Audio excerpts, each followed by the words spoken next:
Hey everybody, welcome to my weekly review of Attack on Titan Season 3, Episode 8. Got me this dramatic eye look going on. I've been playing around with my makeup because I have an idea of my next cosplay. She has this very specific look, so I've just been playing around with all my makeup.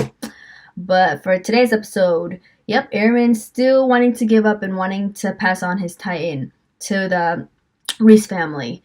He's like, practically I'm useless because I don't have the full potential of the coordinate Titan since I don't have royal blood. So he just fully just wanting to give up his Titan and just die.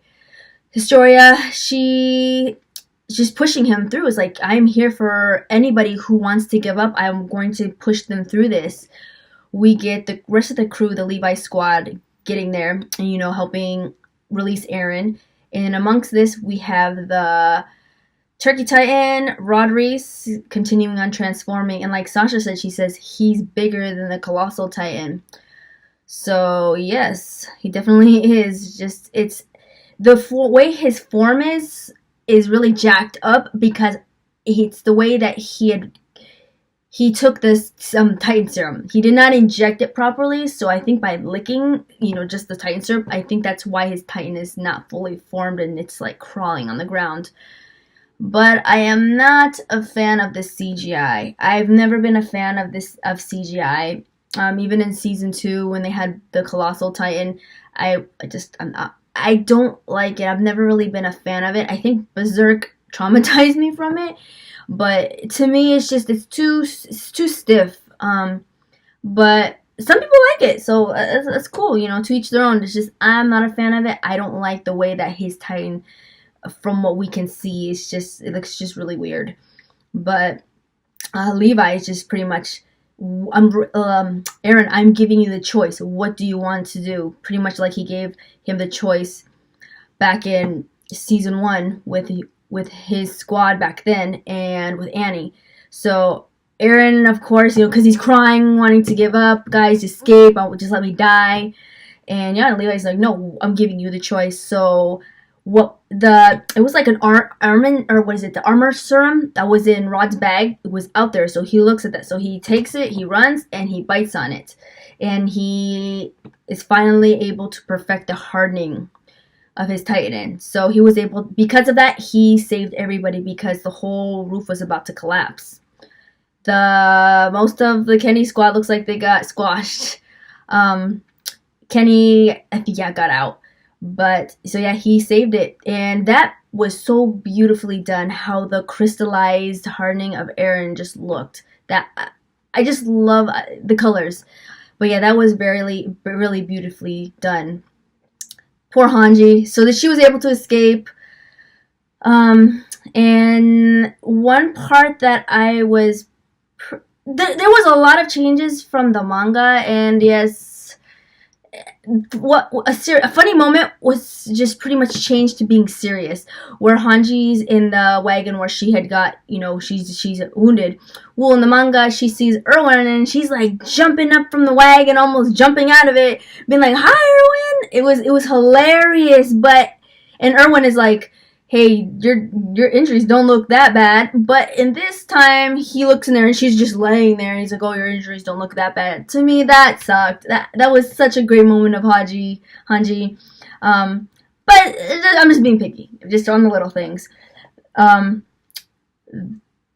So the whole, finally, this is what I was saying last time, that I was hoping they didn't cut it out. The King's Will. So it's explained exactly why Eren's dad had to do what he had to do to the whole Reese family. Because of them having royal blood, they always have the King's Will. The king doesn't want to do anything. The king wants peace. He doesn't want to fight. So when they're being attacked, he just stays back. So another part that was cut out, I don't remember this part, was when Grisha went into the chamber when he first confronted them. And he asked them, "You need to stop the Titans from attacking." And what he was referring to was Bertolt and Reiner when they broke down the walls. And she's like, "No, I'm not." She pretty much wasn't going to do anything. So he's like, "I have no choice. Because if I let you survive, you're just going to pass on to your Titan to, your next family member.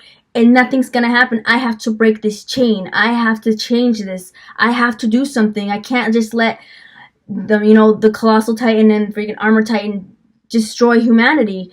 So that's why he had to kill the whole family, or everyone that he could, because he had to stop that chain from happening. And because he can't, the will won't affect him since he's not in a royal family. That's why he had to steal the Attack Titan from her and kill the family. So there was a part of the anime I was very disappointed in, and that they had taken out. It was the whole conversation between Historia and Levi, where she's accepting the role as queen. In the manga, she did not accept the role so easy. She was doubting herself. She was like, I'm not fit for this role. I'm not fit for this role. And Levi gets violent with her. He lifts her up by the collar of her shirt to the air and is just going off on her. And his comrades, like Connie and Jean, they're saying, hey, Levi, you're taking this, knock it off. You're taking this way too overboard. And, he throws her on the ground and he just keeps going off. And she finally accepts the role, whereas in the anime, she just accepts it like nothing, And it was a part that just shows Levi solves things with violence. And it was just, I was disappointed in that part. I was really wanting to see that, and it was just a good exposure of Levi and, people calling him out. Overall, it was a good episode. What did you guys think of it? And what are you guys' thoughts of CGI? Some people like it, and some people don't. I'm not a huge fan of it, but I guess it works in some anime. But I can pass on it, personally. And what are you guys' thoughts on the look of Rod's Titan? You can't really see it because it's crawling, but so far of what you can see so far. But I'll see you guys next week. Give me a like for the support of this channel, and have a great night, guys. See ya.